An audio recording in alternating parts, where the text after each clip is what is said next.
Welcome back to Your Day. Hard to believe, but the first day of school for Toledo Public School students is less than a month away. So the lax summer schedules your kids might be on will soon be coming to an end. Just how soon do we need to switch to structure? Psychiatrist Dr. Victoria Kelly joins us this morning with some ideas. Good morning. Great to have you back here in the studio. Thanks for having me. Absolutely. So, okay, yeah, kids are having fun. They're staying up late, you know, waking up late. Right. But the school year is all about routine, isn't it? So how do we get back into that routine? Yeah, absolutely. I mean, children thrive/require structure of some kind. I mean, they may fight it, but right. Honestly, having the routine and structure of the school season actually helps the brain develop better, so that you know what to expect and how to learn within your normal life. So, step one of the back-to-school preparation is actually start the conversation early. So we're talking now. Yep. So in July, start talking with your children about, hey,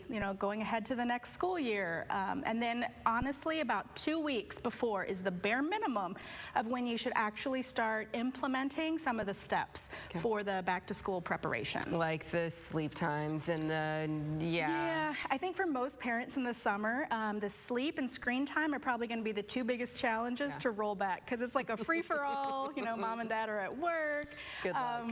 Exactly. So the recommendations are, at least for sleep, you want to follow the pediatrics guidelines for how much sleep a child needs, and that can be, we'll say on average, about 10 to 12 hours. So for about 2 weeks beforehand, before school starts, you want to roll it back about 15 to 30 minutes every night, so that it's a slow, gradual process. Okay. It's not like, boom, you got to go to bed at 8 o'clock tonight, or exactly. 7:30 or whatever. So, okay. Yeah. All right. We also, in school there's rules too. So we got to set some ground rules for the kids too. So step one is, get everything prepared. Step two is discuss the ground rules for the upcoming season. So what are the rules going to be for friends coming over? What are your chores going to be? What are the homework times going to be? Just kind of setting the rules. And I think a big one too is extracurriculars. For summer, if your kids are in sports, there's a lot of things going on. So what the science says though is that you want to try to not overschedule your kids, but that's going to be one of the ground rules. If you can have maybe 1 to 2 activities scheduled a week, that's actually a very big plus. Anything over that might be a little too much, because children do need playtime for correct brain development. They do, and I think that there is this constant, fast pace. You got to be doing something. So if you do have that conversation, let's talk about the 2 activities you want to do this year. Did you like what you did last year? Do we want to keep doing that? Maybe we want to switch it up. So yeah, and that comes with developing that plan together then. Correct. So that's step 3. Whatever you do, do it with the child, engage the child in the decision making, then there's less likely to be like butting heads and fighting about things. But it's also an opportunity to reevaluate what happened last year. How were your social relationships? Did you talk about bullying? What is your child's academic goals? How do they want to do better in school? And we never know when COVID's going to strike again. Sure. So what is your home workstation for studying, or if you end up having to do virtual classes again?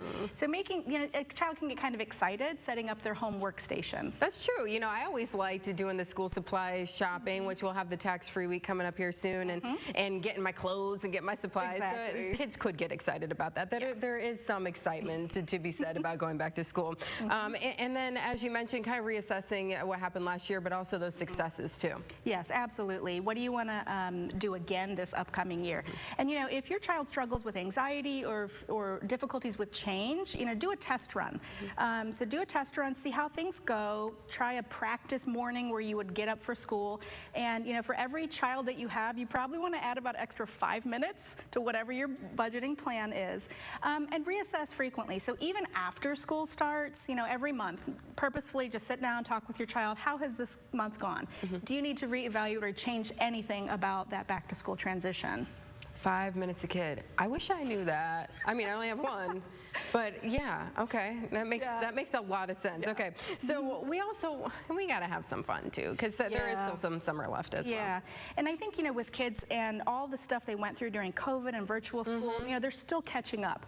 So this summer, I think a lot more parents across the nation have just kind of let go and let their child have some fun. Yeah. So we don't want to lose that spirit. And so whatever you're doing, make the most of this upcoming month before school starts. Purposefully take some time to again, check in with your kid and just have fun. So family fun days or whatever it might be. And then also schedule it throughout the year. That's fun. So they Something have something to look forward to and some bonding time.